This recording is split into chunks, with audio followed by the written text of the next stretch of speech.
Passion for Youth Ministry. Passion for Youth Ministry. Ergaan roomee bosona guddaadha jennee jalqabne. Bosonni muka baay'ee qaba. Mukoon sun immoo damee baay'ee qabu. Ergaa roomee yeroo qayyabannu tun jaallatiin iddoo garaa garaa dhannaa guutummaa macaafa qulqulluu waliin geenya bal'aadha. Kontiineesii xumuruu dhiisuu dandeenya. Garuu immoo amma ta'e irraa barannee gidduutti immoo kadhannee ammas barachaa dhuma deemna. Waaqayyoon nu gargaara waggaa keessa fixuu iyyaalla. Jalqaba kanarra warri jiran garuu warra waannaa waan ta'aniif isaa irratti xiqqoo xiqqootti ilaannee akka ilaalluun barbaade. Roomee boqonnaa tokko lakkoofsa 16 xumurree dhaabbanne. Roomee boqonnaa tokko lakkoofsa 16 irraa waa'ee humna wangeelaa Phaawulos wangeelatti hin yeella'u. Sababni isaa immoo inni humna waaqayyooti jedheetu humna waaqayyoo isa duraan dursee warra Yihuudootaa akkasumas warra Giriikootaa fayyisuudha isa jedhu laalleetu dhaabbanne. Isa darbee keessa deebi'uudhaaf yeroon keenya nu jalaa waan gubatuuf daddafeen har'a dhimma ijoo haasa'uu qabnutti darba. Wangeelli humna waaqayyooti jenneerra. Humna waaqayyoo kun humna jireenya namaa jijjiiruu danda'uudha. Tiraansfoormeeshinii kennaa inni deengedda hojii ilaalle. Wangeelli gaafa dhaga'amu miira namaatti tuqamatu hin taane jireenya namaa jijjiirama. Inni jalqabaa jijjiirama jireenyaati kan jedhu ilaalle. Mamazanyaamti wangeelaa waldaa tokkotti wangeelli lallabameera yookaan biyya tokkotti wangeelli lallabameera yookaan namni dhuunfaan tokko wangeela argateera kan jedhamu madaalliinsaa maal jennaan jijjiirama jireenyaati. Transformation of life. Namni cubbuu keessaa bahuu danda'eera yoo ta'e karaakteriin namaa jijjiirameera, amalli namaa jijjiirameera yoo ta'e jireenyi namaa jijjiirameera yoo ta'e wangeeladha jennee humna jireenya namaa jijjiiruu danda'u qaba wangeelli isa jedhu kaafneetu. Tikuratii guddaa wangeelaa immoo maal jennaan fayyisuudha kan jedhu ilaalle jechuudha. Maaliif macaafni qulqulluun kun maal jedhaa? Lakkoofsa 16 dhuma isaarraa duraan dursee warra Yihuudootaa akkasumas warra Giriikootaa fayyisuudha kan jedhu argina. Final destinationiin xumurri galmi wangeelaa immoo maal yoo jenne fayyinalaa jechuudha. Jijjiiree ka'e maal godhaa fayyinalaata jechuudha. Fayyinni kuni booddee gaafa keessa lixaa deemnu inni ilaallaa chaaptarii gurguddaa 3 qaba fayyinni kiristiyaanotaa. Fayyineerra, fayyaa jirra, hin fayyinaa. Fayyineerra gaafa jennu maal jechuu keenya, fayyaa jirra gaafa jennu maal jechuu keenya, hin fayyina kan jennu immoo maal jechuudha kan jedhu iddootti ilaallu qabna waan ta'eef isa bira nan darba. Inni kan biraan immoo utubaa irratti fayyinni keenya rarraafamee jiru immoo amantii isa jedhudha. Maaliif kutaa kanarraa maal jedhaa? Akkasumas warra Giriikootaa fayyisuudha jedheetu warra amantii qaban jira lakkoofsa 16 irraa. Inni humna waaqayyoo isa warra amantii qaban hundumaa. Tokko hundumadha. Hunduma keessaa garuu specifically warra amantii qabanidha. Amantiidhaan hojjeta. Amantiidhaan fayyisa. Foormulaan fayyinaa amantii duwwaa akka inni ta'e booddees waa'ee fayyinaa keessatti hin tuttuqna waan ta'eef fayyinni keenya kan irratti rarra'ee jiru immoo amantii isa jennu akka inni ta'e lakkoofsa 16 irraa hin argina. Wangeelli garuu nama hundumaafidha. Wangeelli saba hundumaafidha. Afaan hundumaafidha. Warra Giriikiidhaafis warra Yihuudiidhaafisdha. Giriikii gaafa jedhamu dheengadda isinii kaaseera. Giriikii jechuun elite class jechuudha. Warra baratan, warra gurguddaa, warra sammuu qaban, saayintistoota, warra beekamoo, warra maatii gurguddaa keessaa jechuudha. Kontekistii yeroo sanaatiin akkasuma immoo warra Giriikii hin ta'in yookaan barbaariyaans, warra garboota, warra hin baratin, warra fagoo baadiyyaa jiran, warra sentarii irraa tikuratii irraa warra fagaatan isaaniinis hin fayyisa. Warra barates warra guddaas hin fayyisa. Yihuudiis hin fayyisa. Warra Yihuudii hin taanes hin fayyisa. Nama hundumaafidha garuu amantii barbaadaa kan jedhu immoo waa'een amantii lakkoofsa 16 irratti tuqamee akka inni jiru in argina jechuudha. Egaa duraan dursee warra Yihuudootaa akkasuma immoo warra Giriikootaa inni jedhu yeroo baay'ee keessumatti namoonni amantaa waaqeffataa kaasanii piraayoritiin waaqayyoo warra Israa'eliifidha, warra Yihuudootaafidha. Waaqayyo Itoophiyaawii irraa dhimma hin qabu. Waaqayyo saba kanatti dhimma hin qabu. Macaafni qulqulluun waaqa Israa'el jedha waan ta'eef inni waaqa Itoophiyaa miti, inni waaqa Eeshiyaa miti, inni waaqa Oromoo miti, inni waaqa Amaaraa miti kan jedhu objectioniin akkasii yeroo garaa garaa yeroo inni dhiyaatu hin dhaga'ama. Macaafni qulqulluun keenya duraan dursee warra Yihuudootaa itti aansee immoo warra Yihuudoota hin ta'in gaafa jedhu maal jechuudha? Dhimma qoma wal caalchisuutu hin taane dhimma piraayoriitiiti yookaan gaafa waa'ee fayyinaa ilaalle maal jennee jalqabne Waaqayyoo namicha Abrahaam jedhamu tokko filate boqonnaa 12 irratti. Abrahaam kana keessaan garuu sanyii nama hundumaa eebbisuu akka barbaadu saboota biyya lafaan karaa kee eebbisa. Dhaxxanii eebba Abrahaam argate yoo ilaaltanii eebbi Abrahaam argate eebba sabaati. Saba hundumaa, saba Yihuudii duwwaa miti. saba biyya lafaa hundumaan karaa kee eebbisaattiin jedhe ture Waaqayyo. Eebbi Abiraam eebba saba hundumaa jechuun Itoophiyaawwinis keessa jira, Ameerikaawwinis keessa jira, Eeshiyaanis keessa jira, saba hundumaa all nation lakkoofsa tokko amma sadiitti ilaaluu dandeessu. Gasixanii gaafa ilaaltan nama tokko waame ati qomoo kee keessaa maatii abbaa kee keessaa biyya kee keessaa naa bahi jedheetu siin immoo qomoo biyya lafaa hundumaan eebbisa, neeshinii hundumaan eebbisa. Siin karaa godhadheen Itoophiyaawwi bira ga'a, siin karaa godhadheen saba Oromoo bira ga'a, saba Tigiree bira ga'a, saba Amaaraa bira ga'aadha malee si duwwaa wajjin miti. Hariiroon koo dhimma kee duwwaa, dhimma nama dhuunfaa duwwaa miti. Eebba sabaati eebbi Abiraam argate. Kanarraa kan ka'e toorumaan deeme Waaqayyo. Abiraamiin eebbise, Abiraam keessaan mucaasaa Isiyaaqiin eebbise, Isiyaaq keessaan immoo mucaasaa Yaaqoobiin eebbise, Yaaqoob keessaan immoo Israa'el 12 eebbise. Israa'el 12 booddee immoo saba biyya lafaa hundumaa karaa Yesuus Kiristoosiin adireesii akka inni godhee toora fayyisuu Yesuus Kiristoosiin, laayinii fayyisuu Yesuus Kiristoosiin kan dubbatudha malee caalmaa kan mul'isu miti. Yookaan Yihuudiin Giriikii irra caala, Israa'el Itoophiyaawwi irra caalaa Waaqayyotti dhiyoodha jechuudhaaf akka hin taane beekuun keenya baay'ee barbaachisaadha. Har'a lakkoofsa 17 duwwaa wajjiniin barannaa. Boqonnaa tokko lakkoofsa 17 maqaa Gooftaa Yesuusiin nan dubbisaa akka jedha. Qajeelummaan Waaqayyo namaaf kennu amantiirra dhaabbata. Ammas waa'een amantii deebi'ee dhufe jechuudha.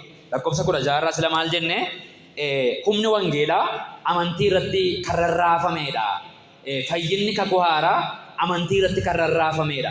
Beezimentiin isaa amantiidha isa jedhudha kan nuun ilaallee dabarre. Ani wangeelatti hin yella'u inni humna Waaqayyo isa warra amantii qaban fayyisuudha jedhee lakkoofsa 17 irrattis deebi'ee dhufe. Qajeelummaan Waaqayyo namaaf kennu amantiirra dhaabbata, gara amantiittis nama geessa. Amantiirra dhaabbata, gara amantiitti nama geessa. Kunis wangeela keessatti in mul'ata. Akkuma caafamee jiru immoo namni amantiidhaan fuula Waaqayyoo duratti qajeelaa ta'e jireenya dhugaa in jiraata kan jedhu kana raajiin Baaqoom irraa kallattiidhumaan kan inni fudhateedha. Baayibilii keessan ilaalaa jirtu yoo ta'e mallattoo waraabbii keessa jira. Inni namni amantiidhaan fuula Waaqayyoo duratti jireenya qajeelaa ta'e in jiraata, jireenya dhugaa in jiraata inni jedhu kun mallattoo waraabbii keessa jira. Mallattoo waraabbii jechuun kakuu moofaa keessaa kan fudhatameedha jechuudha. Jechi kun macaafa qulqulluu keessaa iddoo gurguddaa sadiitti caqasamee arganna. Isaaniin gara boodaatti isinii kaasaan deema. Har'a waa'ee qajeelummaa haasofna. Qajeelummaa jechuun maal jechuudha? Qajeelummaa Waaqayyoo jechuun maal jechuudha? Qajeelummaa Waaqayyoo akkamitti kan keenya ta'uu danda'a? Nuun qajeeloodha moo jallootadha? Nuun cubbamootadha moo qulqullootadha? Warreen jedhaman kana itti ilaaluu yaallaa jechuudha. Waa'ee qajeelummaa Waaqayyoo kana irratti viyuu gurguddaa lamatu jiru yookaan teoloojii gurguddaa lamatu jiru. Qajeelummaa Waaqayyoo righteousness of God, እግዚአብሔር ጽድቅ jedhu karaa gurguddaa lamaan seenaa waldaa kiristaanaa keessatti hubatamaa tureera. Keessumatti jaarraa tokkoffaa irraa jalqabee amma jaarraa 16ffaatti yookaan amma bara 1517 Maartiin Luuter dhufee riformeeshinii geggeessee amantii Pirootestaantii hundaa'utti qajeelummaan ni jedhu Roomaan Kaatoolik Cheerchiidhaan, Eastern Orthodox Cheerchiidhaan akkamitti hubatamaa ture? Jijjiirama amalaa, jijjiirama jireenyaa. Amala Waaqayyoo shaakaluu piraaktikaali amala Waaqayyoo shaakaluu fakkeenyaaf namni tokko Kaatoolikii Roomaa keessatti qajeelaadha kan jedhamu yoo hin sobu ta'ee, yoo hatuurraa baay'ee of eeggata ta'ee, yoo ejja baay'ee baqata ta'ee, yoo hin amatu ta'ee, amala Waaqayyoo shaakala yoo ta'e namni kun nama qajeelaadha jedhama. Waa'een qajeelummaa yeroo ka'u amma jaarraa 16ffaatti waldaan kiristaanaa maal yaaddi? Waa'ee piraktikaal laayifii yaaddi. Waa'ee cubbuurraa of eeggachuu, waa'ee amala Waaqayyoo shaakaluu, piraktikaal laayifii jechuudha. Amalli namaa jijjiirame, karaktariin namaa jijjiirame, namni yeroo waan gaarii godhu waaw abalu qajeelaa ta'aa jira, abalu qajeelaadha akka jedhamuttitu yaadde turte waldaan kiristaanaa. Kanarraa kan ka'edha gaafa Roomee jalqabne seenaa namoota sadii isinii kaaseen ture miti. Inni jalqabaa Seent Ogustiin isinii kaaseera, Joon Weesleen isinii kaaseera, Maartiin Luuterin isinii kaaseera. Namoonni kun Baaybiliin barsiisuu, teoloojii barsiisuu, keessumatti Maartiin Luuter fa'aa dooktariidha. Digirii 3 qaba teoloojii irratti. Barsiisaa cimaadha. Roomee irratti immoo nama baay'ee koomentarii cimaa barreesseedha. Isuma iyyuu immoo gadaamii keessa namoota jiraatanidha. Cubbuun nun tuqin jedhanii hawaasa keessaa ba'anii cubbuma biyya lafaa kanarraa baqannee gadaamii galla jedhanii moonasterii achi keessa warra ta'an, achi keessatti warra nyaatan, warra dhugan, dhiira yoo ta'e dubartii wajjin kan waliin argine, dubartiidha yoo ta'e dhiiraa wajjin kan waliin argine, baay'ee of eeggachuudhaaf yaalii guddaadha maatii guddaa namoota godhan turan. Seent Ogustiiniinis taanaan, Seent Ogustiin illee jireenya cubbuu keessa iyyuu ture, Joon Weeslee fi Maartiin Luuter keessumatti jechuudha.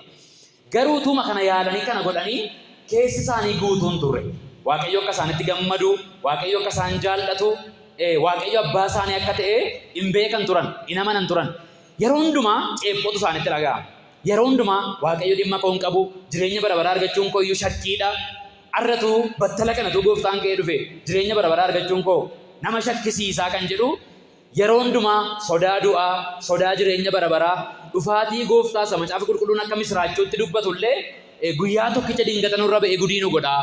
Guyyaa tokkicha Yesuus Kiristoos dingata nurra ba'e si'ooliin nu buusaa kan jedhu sodaa akkasiitu waggaa 1,100 ol waldaa kiristaanaa keessa ture. Charchi sirii gaafa qayyabattanii jechuudha. Amma bara 1517tti. Kun maalirraa maddee understandingii hubannaa isaan qajeelummaa Waaqayyoo isa Roomee irraa jedhu kana isaaf qabaatantu rakkina qaba ture. Qajeelummaa jechuun practical life jechuudha ni waa yaadaniif. Sobuu dhiisuu, hatuu dhiisuu, hamachuu dhiisuu jedhanii waa yaadanii fi akka carraa yoo dogoggoranii soban bakka jireenya bara baraa keessaa ba'eeranii bakka Waaqayyo naanna dhiiseera bakka Yesuus Kiristoos amma battala kana olifan jireenya dhabeera kan jedhuun deemanii jireenyi bara baraa looteriidha kan jedhu bira ga'aniiru jechuudha. Kana jechuun akka carraa gooftaan utuuti kadhattu yoo dhufe jireenya bara baraa argatta. Akka carraa tuuti waldaa keessa jirtu yoo dhufe jireenya bara baraa argatta. Yoo tuuti gabaa jirtuu dhufe si hidhume bakka yookiin sobaa jirta ta'a yookiin waan cubbuu wayii yaadaa jirta ta'a. Probabilitiidha bakka ati jirtutu murteessaadha gaafa gooftaan dhufu yookaan gaafa ati duutee gooftaa bira dhaqxu kan jedhuun dimiddaame akkasii bira amma isaan ga'anitti waan gooftaa Yesuus Kiristoos fannoo irratti ol ba'ee dhiiga isaa dhangalaase. Baay'ee waldaa kiristaanaa waan isin hubachuu qabdanii waa'een fayyina keenyaa kun Yesuus Kiristoos baay'ee shiurii akka nuun taanuuf baay'ee akka nuun mirkaneeffannuuf irgixanyaa akka nuun taanuufitu fannoo irratti ba'e Yesuus Kiristoos dhiiga isaa dhangalaase raawwatameera jedhe idaa cubbuu hundumaa kaffale jireenya amansiisaa mootummaa raafamuu hin dandeenye karaa yeroo hundumaa jiraatu aarsaa tokkicha kaffalamee bara baraaf hojjetu qaalii kan ta'e eenyuyyuu baasuu kan hin dandeenye waan gati jabeessa waan ittiin qoofamne kana gochuudhaafidha. Yesuus Kiristoos gatii guddaa amma kana ga'u kan inni kaffaleef gatii guddaa amma kana ga'u kan inni kaffaleef deemee garuu namoonni waa'ee qajeelummaa Waaqayyoo hubachuu dadhabuudhaan jireenya bara baraa probabilitii godhan yeroo isaan lafa kaa'an ixaan akka waan namaa bu'u lootariin akka waan namaa bu'u saantima ol darbatanii ambassaa moo zawudii jedhanii abbaan ta'e yoo zawudii ta'e dhabee yoo ambassaa ta'e akka argatutti jireenyi bara baraa leevelii kanatti gabbu'ee ture. Maalirraa ka'een isiniin jedhee qajeelummaa jecha jedhu qajeelummaa Waaqayyoo argachuu jecha jedhatu practical lifeidha jedhanii waa yaadaniifi jechuudha. Kanaaf bara sana keessa qajeelummaa jechuun moral transformation jijjiirama amalaa, jijjiirama jireenyaa, amala Waaqayyoo shaakaluu akka inni ta'etti hubatamaa ture. Akkuma kana qajeelummaan kun immoo akkamitti argama kan jedhuuf immoo waan sadii walitti daamee qajeelummaa kana fidaa jedhanii amanu turan Kaatolikiin Roomaa fi Ortodoksii Churchiin jechuudha. Tokko amantii, lama hojii gaarii, sadaffaa ayyaana Waaqayyoo. Warri kun sadan walitti daamaniitu amantii eda'uu, hojii gaarii eda'uu, ayyaana Waaqayyoo ziqaalistuu qajeelummaa jedhanii lafa kaa'u turan. Kanaaf namni tokkotu qajeelummaan argate maal gochuu qaba? Amanuu qaba. Eddas yoo ayyaana Waaqayyoo argachuu qaba. Ergas yoo hojii gaarii hojjechuu qaba. Achii booddee qajeelaa ta'eetu jireenya bara baraa argachuunsaa mirkanaa'aa ta'a kan jedhu barumsa dogoggoraa akkasiitu ture. Barumsa dogoggoraa akkasii ture bara sana keessaa jechuudha. Tarii macaafni qulqulluun keenya afaan Oromoo qajeelummaa mala calluma iddoo hundumaatti qajeelummaa jedha. Amaariffa isaa hin beeku, Ingiliffi isaa justification inni jedhuuf righteousness inni jedhu baay'ee garaagaridha. Giriikiin isaas righteousness yookaan qajeelummaa isa jennuu fi dikayosiine jedha Giriikiin isaa. Justification isa jennuuf immoo dikayosis jedha Giriikiin isaa. Dikayosune dikayosis. Garaagarummaan kanaa maal inni salphaadhumatti righteousness yookaan qajeelummaa Waaqayyoo argachuu inni macaafa qulqulluu irraa jedhu Waaqayyoon biratti qajeelaa ta'anii fudhatamuu jechuudha. Waaqayyoon haa waliin gaafa laalu gurbaan kun nama qajeelaadha jedhee fudhachuudha. Righteousness inni jennu immoo erga Waaqayyo nama qajeelaa godhee na lakkaa'e booddee waan ta'uudhaan immoo rizaaltii isaatiin immoo Waaqayyo nama qajeelaa erga naan jedhee booddee rizaaltiin dhufu immoo righteousness jenna. Afaan Oromoon garuu kan nama gaddisiisu qajeelummaa ma jedha. Righteousnessis justificationis iddoo hundumaatti. የእግዚአብሔር ጽድቅ iddoo baay'eetti amaariffisaan akkasuma jedha natti fakkaata. Waan biraan waan jedhamu natti hin fakkaatu. Kun yaada dogoggoraa amma jaarraa 16ffaatti ture. Gaaf tokko bara 1517 namichi Luuter jedhamu dhiphatee sinii kaaseera seenaa isaa yeroo darbee dhiphateetu ergaa Roomaa irratti barsiisuudhaaf barattoota isaa mana barumsaa tiyooloojiitti barsiisuudhaaf taa'ee qayyabata ture. Tu taa'ee qayyabatu Roomee boqonnaa tokko lakkoofsa 17 sansila sinii dubbise kanatu akka daatee isaaf ife. Maal jedhame irra deebinee dubbifanna. Roomee boqonnaa tokko lakkoofsa 17tu Protestaantiin hundaa'e waan ta'eef. Beezmentiin amantii Protestaantii nama waldaa guunnee teenyuu kun Roomee boqonnaa tokko lakkoofsa 17 irratti hundaa'e. Ishee kana qaaliitti tu qabannee onan jaalladha. Qajeelummaan Waaqayyo namaaf kennu amantiirra dhaabbata. Gara amantiittis nama geessa. Kunis wangeela keessatti mul'ata. Akkuma caafamee jiru immoo namni amantiidhaan fuula Waaqayyoo duratti qajeelaa ta'e jireenya dhugaa in jiraata. Kan jedhu kanatu irra deddeebi'eetu dubbisu mana xinnoo tokko keessa taa'ee Hafuurri Qulqulluun akka addaatti gaafa isaa ibsu waan haaraa tokko hubate. Kutaa kanarraa Maartiin Luuter maal hubate? Qajeelummaan Waaqayyo namaaf kennu hojii gaarii irratti kan hundaa'u otoo hin taane amantii duwwaarra kan dhaabbatu, achii booddees immoo gara amantiitti kan nama geessu. Amantiidhaan kan jalqabu, amantiidhaan kan xumuru. Macaafni Qulqulluun Yesuus Kiristoos isa amantii keessan jalqabee amantii keessan immoo fiixaan baasu isarraa ija keessan hin buqqifatin akkuma inni jedhu, amantiin jireenyi kiristaanummaa kun, jireenyi bara baraa kun sobuu dhiisuudhaan akka inni hin jalqabne, hatuu dhiisuudhaan akka inni hin jalqabne, ejjuu dhiisuudhaan akka inni hin taane, amantiidhaan akka inni jalqabu, amantiidhaan akka inni xumuru, amantiirra dhaabbata, gara amantiittis nama geessa. Kun immoo kakuu moofaa keessatti dubbatameera. Raajicha Anbaaqoom dubbateera. Namni amantiidhaan hojii gaariidhaan miti, cubbuurraa of eeggachuudhaan miti, gadaamii galuudhaan miti, harraba isaa eeggachuudhaan miti, miila isaa eeggachuudhaan miti, amantii duwwaadhaan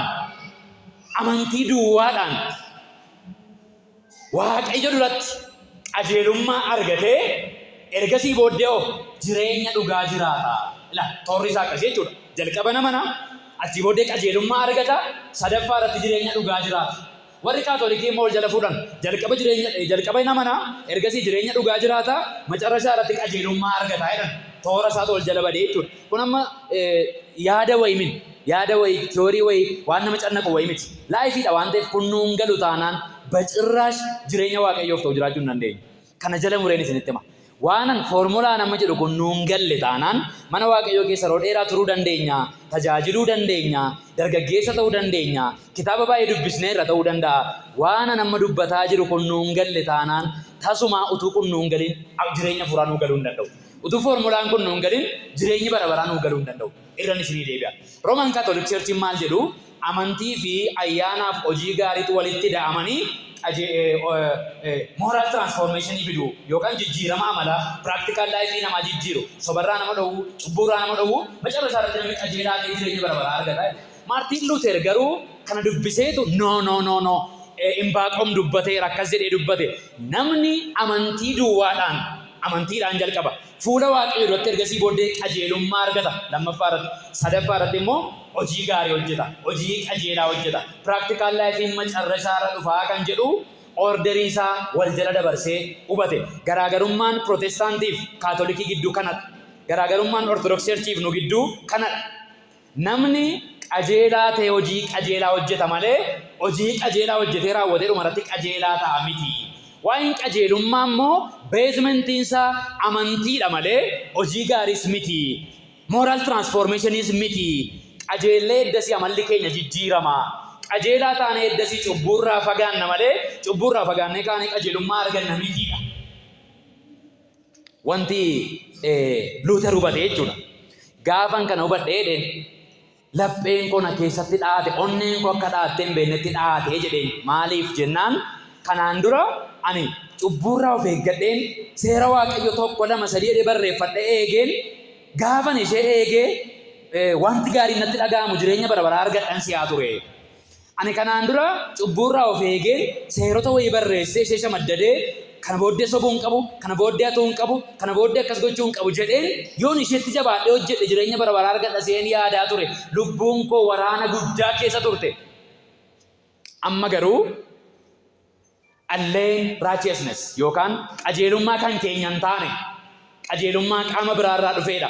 Qajeelummaan nun ittiin jireenya bara baraa argannu kan jedhu nu badhe. Qajeelummichi qajeelummaa eenyuutidha Baayibilii waan ta'eef. Qabeenyummaan isaa qajeelummaa Waaqayyooti. Qajeelummaa isa kan Waaqayyootu nuuf kenname malee anatu hojjedheen qajeelummaa burqisiise miti. Hojii gaarii hojjedheen qajeelummaa akka outputiitti argannetu hin taane ana nama du'ee jiru, ana nama cubbuu keessa jiruufitu tola amantii duwwaadhaan Waaqayyo qajeelummaadhuma sakan saatiituun hir'isinnaa kenne jechuudha kan jedhu alleen righteousness yookaan qajeelummaa kan koon taane kan jedhu amantiin Pirootestaantii yeroo jalqabaatiif hundaa'e. Isa kana jala murree beekuu qabna. Kun barumsa beezimentii waldaa kiristaanaa keenyaati waan ta'eef. Kan waldaa mul'oongeeliiti kan Pirootestaantii hundumaati waan ta'eef. Obboloota koo kana hin hubanne taanaan jireenya cubburraa fagaachuu hin dandeenye. Kan hubanne taanaan Waaqayyo wajjin nagaa ta'uu hin dandeenye. Miinsi ittiin qajeelummaan kun argamu immoo ayyaana qofaa. Ayyaana qofaa. Garaagarummaan justificationif righteousnessii maalinni kan jedhu amma qajeelummaa madha afaan Oromoon xiqqadha Amaariffisaas waan ta'eef na rakkisa garuu yaadi isaa nuu galuu waan qabuu fi termii lamatu immoo jira waa'ee qajeelummaa irratti. Tokko righteousness isa jennuudha. Inni lammataa immoo justification isa jennuudha. Righteousness jechuun kennaa tolaa amanuu duwwaadhaan Waaqayyo nuu laatu jechuudha. Innis immoo Waaqa qulqulluu ta'e kana dura utuu hin sodaatin, utuu of hin ceebba'in, utuu boquun buusin, ija jabinaan Waaqayyoon dura ol jedhanii dhaabbachuu danda'u jechuudha. Qajeelummaan righteousness jennu kuni Waaqayyo baay'ee qulqulluu ta'e dura. Kunis turuutti nuu galuu qaba. Waaqayyo baay'ee qulqulluudha gaafa jennu. Ammam qulqulluudha Waaqayyo. Fakkeenyaaf Isaayaas boqonnaa 6 kaafna yeroo hundumaa yeroo kana barsiifnu. Isaayaas boqonnaan 6 maal jedha? Ergamoonni suraafeloonni walitti lallabanii qulqulluudha, qulqulluudha, qulqulluudha. Tarii sadan tokkummaa kan mul'isu ta'uu danda'a. Waaqayyo abbaan qulqulluudha, Waaqayyo ilmi qulqulluudha, hafuurri qulqulluun qulqulluudha jechuudhaaf sadii fayyadamuun namni jedhamee yaadama. Qulqulluudha, qulqulluudha, qulqulluudha. Waaqayyo gooftaan maccaa lafti hundumtuu galata isaatiin guuteera, ulfina isaatiin guuteera jedhanii ka'anii qulqullummaa Waaqayyoof immoo maal godhaniidha macaafa qulqulluun? Baallee yookaan kochoo lama lamaan fuula isaanii haguuggatu turan. Kochoo lama lamaan miilla isaanii haguuggatu turan. Kochoo lama lamaan hin barreessu turan. Kochoo 6 qabu turan jechuudha. Walitti lallabanii Waaqayyo qulqulluudha jedhu hin sodaatu, hin rommu, ilaaluu hin danda'an turanidha macaafa qulqulluun. Waaqa suraafeloonni warri qulqulloonni ilaaluu sodaatan qulqullummaa isaa. Waaqa ergamoonni Waaqayyoo iyyuu sodaachaa fuula isaa deddeebi'an kana dura annaa ol namni sobuu danda'u, namni hatuu danda'u, namni amachuu danda'u, namni raawwatee cubbuurraa qulqullaa'uun hin danda'amneef kun akkamittan ija jabaadhee Waaqayyoon dura dhaabbadhee ati abbaa kootii ani immoo mucaa keetii jireenya bara baraa argadheera ati na keessa jirta jechuu akkamittan danda'a isa jedhuufi deebiidha jechuudha qajeelummaan kun. Qajeelummaa righteousness inni jennu kun kana namaa godha jechuudha. Maal namaa godha? Waaqayyo isa qulqulluu akkasii dura, Waaqayyo isa qulqullinni isaa ergamoota Waaqarraa sodaachisu dura dhaabbachuu duwwaa immoo miti. Inni dhufee nama keessa jiraachuu. Waaqayyo baay'ee qulqulluun cubbuurraa fagoon kun ana keessa dhufee jiraachuu. Gaafan sobus na keessa jira. Na keessaa bahee hin deemu. Yeroon sobu na keessaa bahee iddoo biraa ture. Yeroon qalbii jira dhufee natti hin galu. Mana bara bara indwelling dhaabbataadhaan na keessa jiraachuudhaaf Waaqayyo qulqulluun kun murteessee karaa Yesuus Kiristoosiin ana keessa dhufee akkamitti buufachuu dandeenye dhugaafii nuti ta'uu qaba. Waa'ee qajeelummaa gaafa sirbanna waan ta'eef. Qulqullummaa Waaqayyo guddisaa yaada seetoo. Qulqullummaa Waaqayyo ammamidha. Baaqoon boqonnaa 1:13 irraa ammoo ati baay'ee qulqulluu waan taateef cubbuu ijaan ilaaluu hin dandeessu. Cubbuu wajjin jiraachuu naafu. Nama cubbuu hojjetu keessa buufachuu naafu. Cubbuu ijaan iyyuu ilaaluu hin dandeessu Waaqayyoon. Xiqqii qajeelummaa qulqullummaa Waaqayyo nu agarsiisa. Cubbuu ilaaluu hin danda'u Waaqayyo. So akkamitti naa wal keessa buufachuu danda'e? Waaqayyo amma kan qulqulluu. Waaqayyo waaqa irratti iddoo cubbuun hin jirredha waaqayyo. Biyya cubbuun hin jirredha kan akka sodaatan qulqullummaan isaa akkamitti naa wal keessa buufachuu danda'e? Biyya xurooftuu keessa akkamitti dhufe waaqayyo? Nama xuraa'aa keessa akkamitti buufate waaqayyo? Namoota ganama gaarii godhanii daqiiqaa lama sadii booddee immoo deebi'anii cubbuu godhan keessa akkamitti dhaabbataadhaan jiraate waaqayyo? Qajeelummaa waaqayyoo ni jennu isa kanadha. Qajeelummaa waaqayyoo argachuu jechuun namni cubbamaan, namni dadhabaan, namni cubbuutti dhufuu danda'u waaqayyoon akkas qulqulluu dura ija jabinaan dhaabbachuu yoo danda'u. Waaqayyoon akkas qulqulluun immoo nama cubbamaa keessa buufatee jiraachuu yoo danda'u. Namichi sun maal argateera jechuudha? Qajeelummaa waaqayyoo argateera. Righteousness of God inni jedhu isa kanadha. Qajeelummaa waaqayyoo argachuu jechuun kana. Waaqayyoon baachuudhaaf biquu ta'uu jechuudha. Qodaa waaqayyoon isa qulqulluu baachuu danda'u ta'uu jechuudha. Qajeelummaa waaqayyoo argachuu jechuudha. Namni kam, namni dadhabaan, namni cubbamaan akka isinitti yaadan nan barbaada balleessanii. Justification inni jennu kun immoo amma gaa waaqayyoo aarsaa Yesuus Kiristoos kaffalee naa wal qajeelaadha jedhee raawwate jechuudha. Qajeelummaa isaa naa laatee raawwate. Ergan qajeelummaa waaqayyoo fudhadhe maatu naaf ta'e isinii jedhe. Tokko anatu fuula waaqayyoo irra sodaa malee dhaabbachuu danda'e. Suraabeelii sodaata, kirubeelii sodaata, angaruu na ajjeesa leen sodaata, na balleessa leen sodaata, abbaa koo leen sodaata malee. Sodaa jaalalaan sodaata malee waaqayyoon. Akkamitti? Arrayyu nan dadhaba, eeyyee nan dadhaba. Arrayyu cubbuu nan hojjedha, eeyyee nan hojjedha. Yeroo tokko tokko kadhachuu nan dadhaba, eeyyee nan dadhaba. Yeroo tokko tokko yaadi koo cubbuudhaan hin mancaa, eeyyee hin mancaa. Yeroo sana na dhiisee hin deemu waaqayyo, eeyyee na dhiisee hin deemu. Maaliif? Bara baraan na keessa jiraachuudhaaf murteesse waan ta'eef. Ani kan bara baraan isin keessa jiraatu hafuura koo isa qulqulluun isinii kennaa jedhe. Hafuurri baay'ee qulqulluu ta'e kun ani saroota tokko cubbuu hojjetu keessa akkamitti dhaabbataan jiraachuu danda'ee jedhu gaafachuu qaba. Iccitii isaa waa tokkodha. Maal jennaan? Waaqayyotu qajeelummaa isaa dabarsee naa kenne. Qajeelummaa isaa dabarsee naa kenne waaqayyo. Qajeelummicha malee isaa maayini qajeelum baranna. Ergasii booda maaltu ta'ee erga waaqayyoon na keessa jiraate anis sodaa malee waaqayyoo keessa jiraate booddee maaltu ta'ee jettan labsiitu ta'e. Justification inni jennu labsii awwaalchi. Labsiin kun justification jennu. Waaqayyo gaa waan tokko godhe gaafa isatti amanu qajeelummaa isaa naaf kenneetu practical lifein koo ammayyuu yeroo tokko tokko cubbuu ta'uu danda'a. Nana mana adduna keessa namni takka cubbuu hojjetee hin beeku. Kaleessa fakkeenyaaf hidhaamee kaleessaan cubbuu tokko yoo hojjenne namni jettan akka hin jirre yookaan arra ganamatti nu ribaa akka cubbuu tokko yoo hin goone namni jettan akka hin jirre nana mana. Faallaa kanaa immoo waaqayyo arra ganama si keessa tureedhaa tun jedhee eeyyaa keettanis nana mana. Kaleessa tureedhaa waaqa eeyyaa keettani mana mana. Maaliif kun ta'e kan jedhu foormulaa isaatti gaafa deebinu waaqayyo waan tokko gadi gaafa labsii tokko baasa waaqayyo. Labsiin kun justification jedhama. Maal jechuudha? Nama cubbuu hojjetuuf waaqayyoo qajeelaadha jedheetu waraqaa qajeelummaa mattaawaqaa qajeelummaa laateef. Kun immoo justification jedhama. Justify jechuun namni yakkamaa, namni cubbamaan mattaawaqaa qajeelummaa, mattaawaqaa qulqullummaa fudhatee agarsiifachaa deemu jechuudha. Fakkeenyaaf kana yeroo garaagaraa dargaggoota irratti fakkeenya kana barsiisneerra waarii irratti yeroo garaagaraa fakkeenya kana barsiisaa turreerra. Justification inni jennu kuni jecha mana murtii jedhu yeroo jedhamanii gaafa dubbata. Jecha mana murtii jedhu. Mucaa tokkotu nama ajjeese. Mucaan kun gaafa nama ajjeesu durbaa waggaatti tokkotu nama ajjeesnaan harkaa harkatti qabama. Gaafa nama ajjeesu harkaa harkatti qabama. Hin qabame mana hidhaa geeffame erga hidhame booddee mana murtiitti dhiyaata. Keessiin kun barreeffamaan abbaa murtii bira gala. Abbaan murtii himatama wallaa galchaa jedha. Mucaan kun abbaasaaf ilma tokkichadha. Mucaa tokkichadha. Obboleettii kan biraa qabu obboleessa biraa qabu. Abbaan murtii mucaa nama ajjeese kanaan wallaa galchaa himatama gaafa inni jedhu namni dhimmi ilaallatu mucaa kana fuudhee mana murtiitti ol galcha. Abbaan murtii himatamaa inni irra gaafa ilaalu mucaa isaa ture. Mucaa ofii isaa ture. Mucaa inni tokko ture. Gaafa hin taasisetti immoo sirriitti akkasiin hordoftan nan barbaada. Tokko tokkoon isaa hiika qaba waan ta'eef.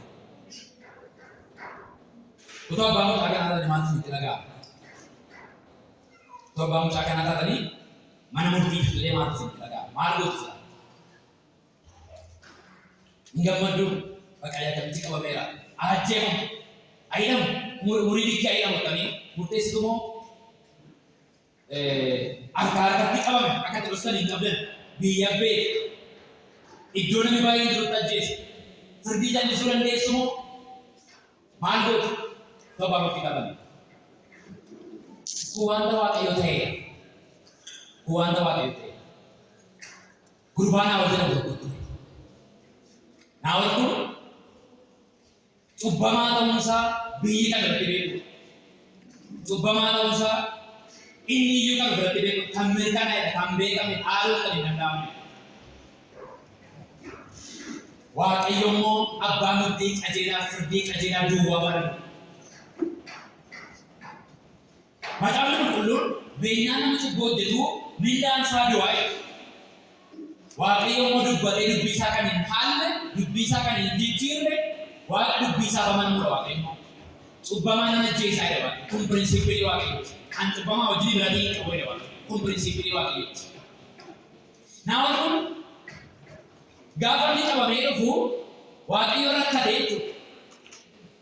Naawwaniif cubbuu isaa akka inni hin dhiifneefi qajeelaadha waaqayyo. Dubbii isaa kan hin jijjiirredha waaqayyo. Gatii nama cubbuu hojjetee du'aa hidheedha waaqayyo. Naawwan iddoo akka murteessineef immoo jaalala safara hin qabne jaalladha waaqayyo naawwan. Maaliif jennaan jaallatee oomishuma isaa waan ta'eef. Du'a qabu barbaadu akkan du'a kan nama hojjeteef immoo hojiin koo du'a namas. Hojiin koo du'a namas. Cubbuun koo du'a namas. Dadhabbiin koo guyyaa guyyaa du'a namas. Waaqayyo waan tokko godhe. Yookaan Yesuus Kiristoos waan tokko godhe. Abbaan murtii sun jechuudha. Maal gochuu qaba? Jaalala isaa qajeelummaa isaa bakka tokkotti agarsiisuu qaba jechuudha. Maal gochuudha? Mucaan koo kun dhuguma nama ajjeese. Nama ajjeesuun immoo du'a namatti farachiisa. Kana haaluu dhugaa kana jallisuu hin danda'u. Utuun ilaaluu nama koo ajjeesuu immoo hin danda'u. Kanaaf waan tokko godhu. Ofii koon dabarsee kenna. Lubbuu koon dabarsee kenna. Qooda isaa ofii kootii dabarsee adaba cubbuu isaanii hundumaa fudhata. Yeroo kana booddee immoo ilma koo mattaawaqaa tokkoon kenna. Maal kan jedhu? Justified. Qajeelaa. Cubbuu irraa bilisan. Araara argateera. Dhiifamni godhameeraaf kan jedhuun bilisa kan jedhuun mattaawaqiyaa bilisummaa, mattaawaqiyaa qajeelummaa, mattaawaqiyaa bilisa ba'uun kennaaf poolisiin tokko isaan gaafate. Poolisiin tokko isaan gaafate. Eessattiyyuu seera yakkaa beekamtii seerri yakkaa namni tokko cubbuu si'a tokko godheef yookaan yakka si'a tokko godheef yeroo lama adabamuu hin danda'u. Cubbuun naa wal hojjete kanaaf gatiin dhibba keessaa dhibba na biraa kaffalameera waan ta'eef namni tokko iyyuu dubbate. Already justified. Bilisa ba'eera. Araarri godhameeraaf, qajeelummaan kennameeraaf, qajeelummaan labsameeraaf jedheetu waaqayyo mattaawaqiyaa qajeelummaa yakkarraa bilisa ta'uu koo kan ibsu naaf kenne jechuudha. Bilisummaan argate kun hojii inni hojjetee yookaan adaba inni fudhatee adaba gooni ana fudhatee adaba sana poolisiin si tokko akka bal'inaa halkan tokko yoo hin dhabne anaaf tolatu waraqaan ati bilisa naa kennan nama ajjeesuun koo giltii cubbamaa ta'uu koo giltii yakka natti farachiisu gochuun koo ifa biyya beeku bilisa ba'uudhaaf mirga argate kan eenyuti mattaawaqiyaa abbaa kootiiti. Abbaan koo gatii cubbuu kootii hundumaa fudhachuudhaaf qooda koo hundumaa darbee duudhaaf jaalala naa qabu salumaa utuu jijjiirin qajeelummaa isaa utuu hin taane gubboota kaffalee nidhii isaa mucaa koo akkamitti na dabarsu utuu hin jedhin qajeelummaa isaas mul'isee jaalala isaas mul'isee mattaawaqiyaa qajeelummaa naa kennee saba waaqayyoo qajeelummaan argate gaafa inni haasaan isaa qallaali jechi isaa jecha tokko hojiin hojjetame garuu ammas walitti gabbuu barbaachisa ture. Dafqa dhiigaa dafquu barbaachisa ture. Fannoo irratti olbuu barbaachisa ture. Hundumaan tuffatamu, hundumaan dhiifamuu barbaachisa ture. Waaqayyo abbaadhaan illee Eloohii lamaa sabaqtanii Waaqayyo koo maaliif na dhiifte? Maaliif fuula kee narraa deeffatte? Amma inni jedhutti gatii guddaa Yesuus Kiristoosiin kan kaffalchiisedha. Kanaaf ija jabaannee dubbanna. Kanaaf ija jabaannee waa'ee qajeelummaa argachuu keenya waltajjii argannu hundumaatti kanaaf haasofna. Yesuus Kiristoosiin lubbuusaa kan kaffalchiise waan ta'eef. Waldaa kiristaanaatti barumsa nama barsiisu kun barumsa dogoggoraa jedhamee waggootaa fi namoonni baay'een itti adabamaniiru. Waggootaa fi namoonni baay'een waldaa keessatti excommunicated ta'aniiru, gadi baafamaniiru. Gadi Yesuus Kiristoos fannoo irratti kaffale dubbachuun bara miti akka ta'e waan ta'eef. Namoonni of tuulummaan foonii keessa isaanii jiru hojjetee argadhe, ejjuurraa of eeggatee, sobuurraa of eeggatee argadhe namoonni jedhani biyya keenya keessa guutuu waan isaan ta'an. Kuni fannoo Yesuus Kiristoosiin gadi dhabsiisuudha. Kuni gatii lubbuu Yesuus Kiristoosiin gadi dhabsiisuudha. Fayyinni keenya, jireenyi keenya, mattaawaqaan qajeelummaa nuun diina irratti agarsiifne ani qajeelaadha, qajeelummaa argadheera, sobeera eeyyee yeroo ani qajeelaadha, cubbuu hojjedhe yees ammayyuu ani qajeelaadha, nan dogoggore ammayyuu ani qajeelaadha jechaa lallabaa akka nuun deemu, akka yaabaa naannessaa akka nuun deemu, yoo dadhabnes kan ittiin kaanu jaalala dhaabbataa, fayyina dhaabbataa kan nuun keessaa arganne. Yesuus Kiristoos biraa kan keenya kan hin taane, allee righteousness, qajeelummaa kan koo hin taane, araara kan koo hin taane, hojii koo kan hin taane, hojii Yesuus Kiristoosiin kan raawwatame, fannoo Yesuus Kiristoos duwwaadhaan kan raawwatame, tola kan naaf kenname, mattaawoqiyaa tola ani ittiin jireenya bara baraa argachuu danda'u. Hojii fannoo Yesuus Kiristoos duwwaa akka ta'e rajatti goonee beekuu qabna isa kana. Jala murree dubbachuu qabna isa kana. Nama nu gaafatu hundumaatti himuu qabna isa kana. Gadi barbaachisu hundumaa kaffaluu qabna isa kanaaf. Kanadha wangeelli kanadha waan ta'eef. This is all about gospel. Wangeelli kanadha bakka waan biraati. Ani sobuu dhiisee jireenya bara baraan arganne.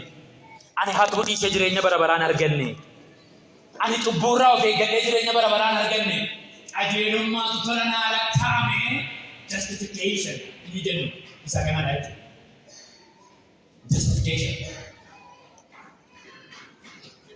Justification. እግዚአብሔር ጽድቅ qajeelummaa waaqayyoo jechuun kanadha.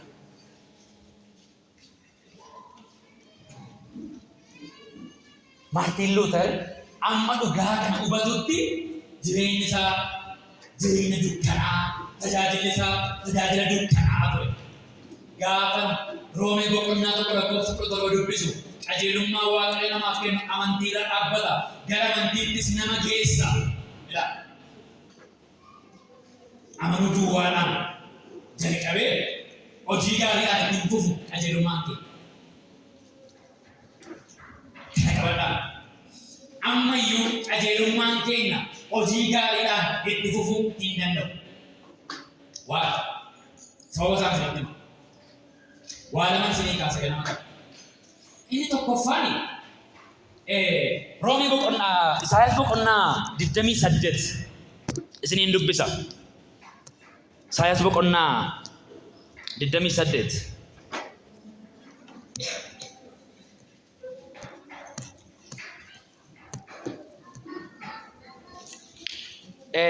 Lakkoofsa 16-17 dubbisa. Kanaaf Waaqayyo Gooftaan kunoo ani dhagaa hundeedhaaf ta'u. Dhagaa maaliif ta'u? Dhagaa hundeedhaaf ta'u. Xiyoon keessa nan kaa'a. Inni dhagaa qoramee ilaalame. The tested stone. Dhagaa qoramee ilaalame. Isa gati jabeessa. Dhagaa isa golee qajeelchuudha. Hundee amanamaadhas. Namni isatti amanu hin raafamu. Nu nama rakkinni keenya maa inni? Namni isatti amanu raafamu gaafa jedhanii waa'ee biyya lafaa waa yaadnu fidala. Amanuu kan jedhu waa'ee fayyinaa ta'uu ta'an dubbataa jiru waan hin beeknee fi namni isatti amanu bor misaa maaliin nyaadhan jedhu waa'ee misaa waa'ee raatiin naamanii laasaan keenya yeroo baay'ee waan ta'eef badaanuu hin galu kun. Fayyinni isaa raafamuudha kutaan kun waa inni jechaa jiru. namni isatti amane jecha lamatu jira teoloojii keessa waa'ee fayyinaatiif security fi assurance afaan oromootaan mirkaneeffannaa lama hirkifannaa ta'uu jechuudha. Security of our salvation, assurance of our salvation. Warri kun lamaan garaagara. Secure ta'uu jechuun fayyinni keenya securely gaafa jennu Yesuus Kiristoositti gaafa amanne jireenya nurraa fudhatamuu hin dandeenye. Jireenya amansiisaa haala keenya irratti nu hundoofne, dadhabbii keenya irratti kan nu hundoofne Waaqayyo nasaa nu laate kun security. Assurance jechuun garuu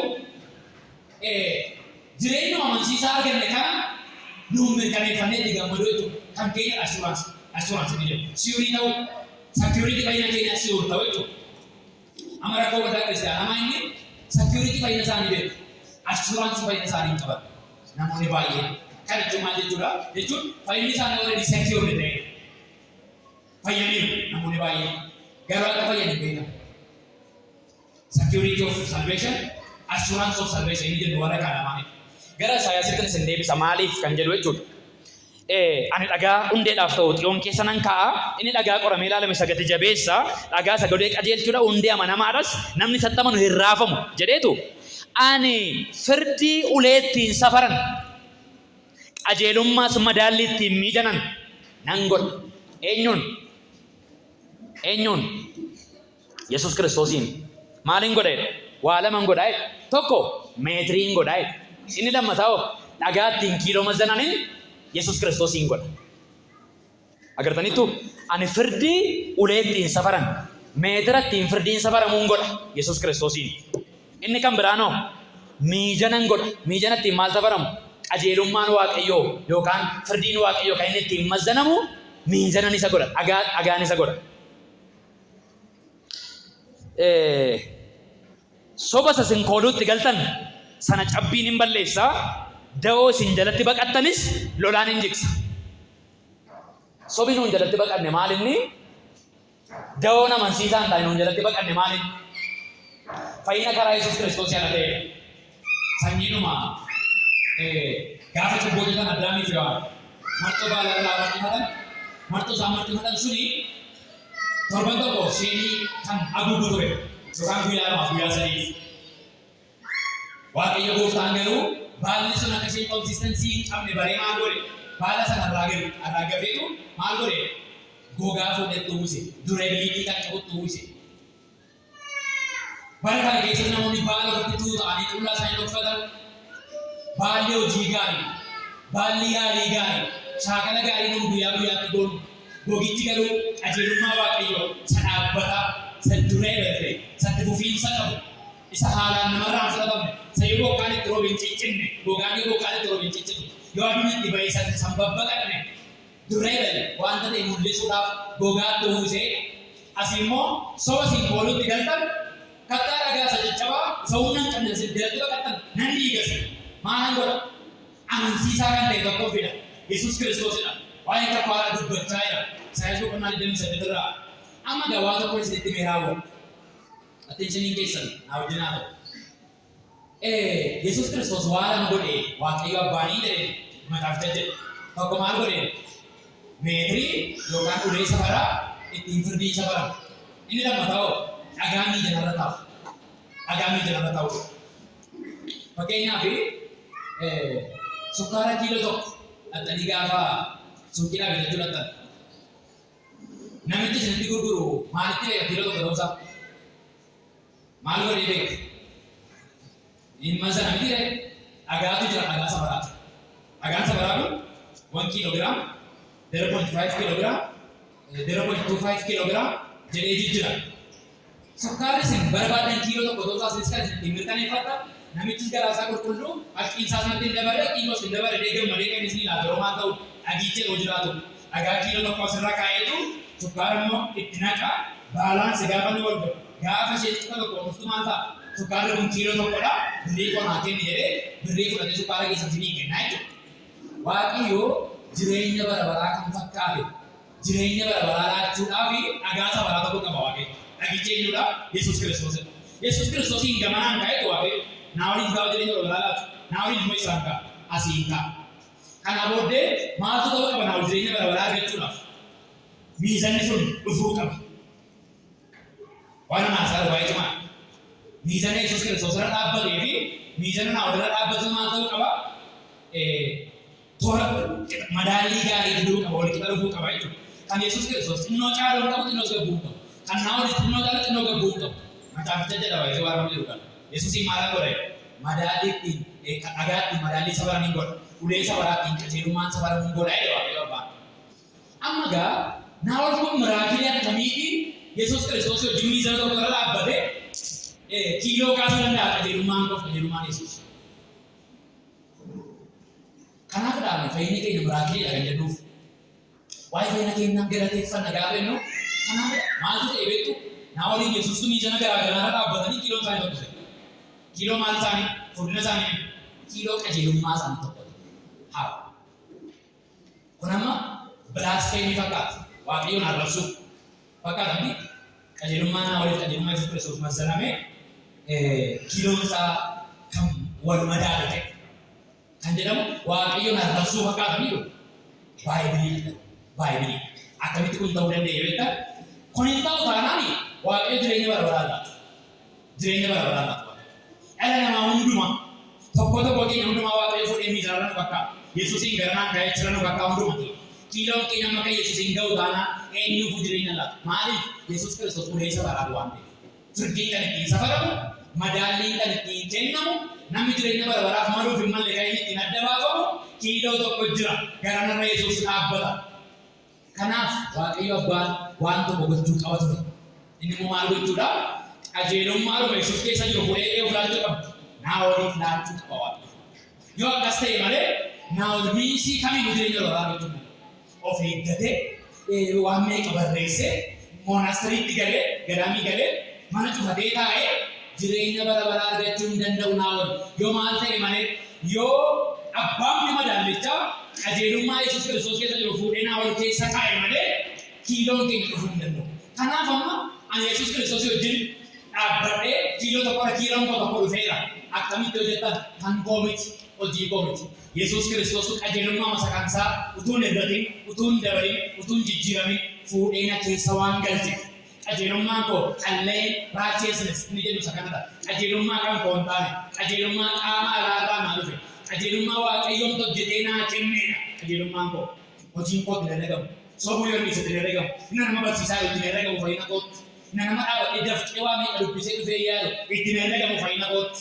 Maaliif kan koo lakkaa'ameenna kan Yesuus Kiristoos wajjin toora tokko irra dhufuu hin danda'u. Wali bira dhufuu hin danda'u waan ta'eef. Awwaara madaallii irraa ta'a waan ta'eef. Kana gaafa kadhattamu boqonnaa 66 siqee jedhanii saddeetti kan dubbate Isaayaas. Boqonnaa 66 siqee waan tokko jedhe.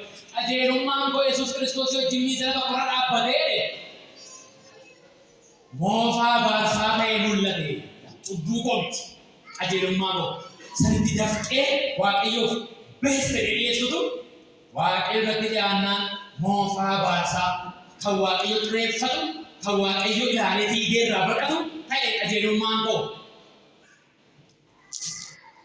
Cubbuu koo iddoo naannoo jechootaaf akkasii dhimma siilaa kana barbaada. Kan waaqayyo tajaajilu cubbuu koo miti qajeelummaa kooti. Kan waaqayyo funyaan qabatee baqate cubbuu koo miti ammas qajeelummaa kooti sanbeessi dhabee jechuudha. Dinqiidhaan isa waaqayyo dhiyeessitu waaqayyo irratti dhiraate kan waaqayyo itti hojjete. Maal irree falli koo qajeelummaa koo dhiisuu yaadii mataa kootii dhiisuu Yesuus Kiristoosiin isa naa kenname qajeelummaa Yesuusiin of keessa galchuu duwwaa. Waaqayyo abbaan kana hubachuudhaaf gurra qalbii keenyaa ija qalbii keenyaa nuuf haa qabu. Xinnoo tokko yaada gosa agarsiiseera. Torban irraa immoo kana caalaan bal'isaa. Waa'een kanaan nu galeennaan worshiippiin ajaa'iba dhuguma isinii jira. Saayii tokko waaqayyo kun barbaachisu.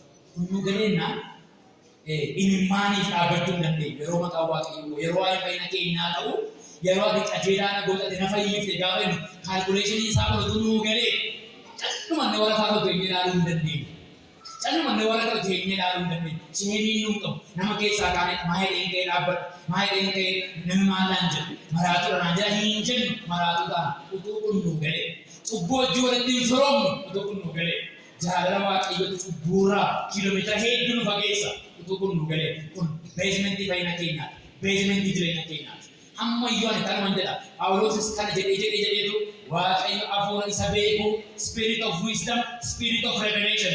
Isa kana sirriitti mul'isu isinii falaatu jilbeenfadheen kana jedhe Phaawulosis. Anis har'a kanuman ofii koofis kadhadha, waldaa koofis kadhadha.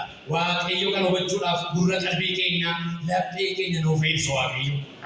Akkatti nu fayyise nuuf agarsiisu waaqayyo. Akkatti mirga abbaa nu kaa'e nuuf agarsiisu waaqayyo. Passion for Youth Ministry. Passion for Youth Ministry.